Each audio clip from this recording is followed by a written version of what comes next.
Hello! ఈరోజు మనం simple సేమియా కీర్ తయారు చేసుకుందామండి. చాలా టేస్టీగా ఉంటుంది. ఉట్టి సేమియా కాకుండా అందులో సగ్గుబియ్యం యాడ్ చేస్తే బావుంటుంది. సమ్మర్ కాబట్టి సగ్గుబియ్యం ఎక్కువగా తీసుకుంటే మంచిదండి. సగ్గుబియ్యం కొంచెం క్వాంటిటీ మనం తినగలం.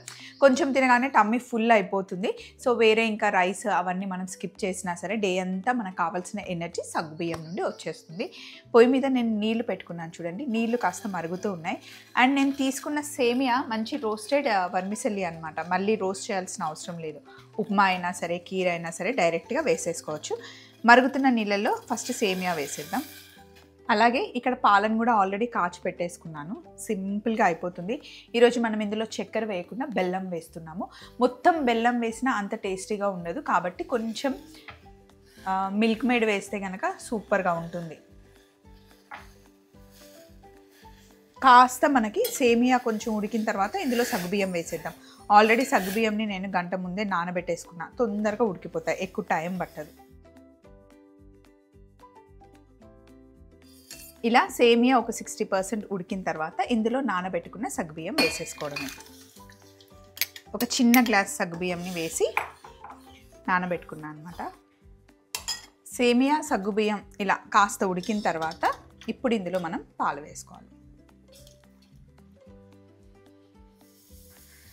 మొత్తం పాలు వేసి ముందే ఉడికించామనుకోండి మరీ గట్టిగా అయిపోతుందన్నమాట. సో ఇప్పుడు మళ్ళీ ఆల్మోస్ట్ మొత్తం ఇంకా ఉడికించుకోవాలి. సేమియా ఇంకా సగ్గుబియ్యం బాగా ఉడికే లోపల మనం ఇక్కడ గిన్నె పెట్టుకొని డ్రై ఫ్రూట్స్ని ఫ్రై చేసుకుందాం. పొయ్యి మీద బాండీలో కొంచెం నెయ్యి వేసి, నేనైతే ఓన్లీ జీడిపప్పే వేస్తున్నాను ఎందుకంటే ఇంట్లో ఇవే తింటారు. మీకు కావాలి అంటే ఇంకా వేరే డ్రై ఫ్రూట్స్ కూడా యాడ్ చేసుకోవచ్చు. ఎండు ఖర్జూరా వేసినా కూడా చాలా బాగుంటుంది. జస్ట్ ఫ్రై అవ్వాలి. అండ్ ఇక్కడ సగ్గుబియ్యం ఇంకా సేమియా మంచి కుక్ అయిపోయింది. ఇప్పుడు మనం ఇందులో మిల్క్ మేడ్ వేసుకోవాలి.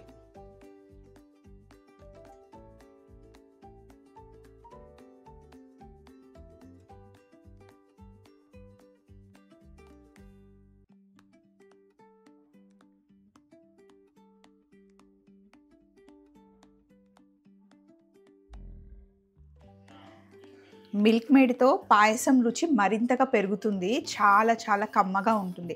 కొంచెం పాలు తక్కువ ఉన్నా సరే మనం మిల్క్ మేడ్ వేస్తే పాలు ఎక్కువ లేకపోయినా కమ్మగా ఉంటుందన్నమాట.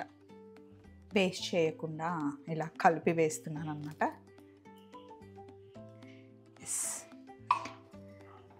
సో ఇలా వేసి మిల్క్ మేడ్ వేసి మంచి కలిపేసుకోవాలి. కలిపిన తర్వాత ఇందులో కాస్త ఇలాచీ పొడి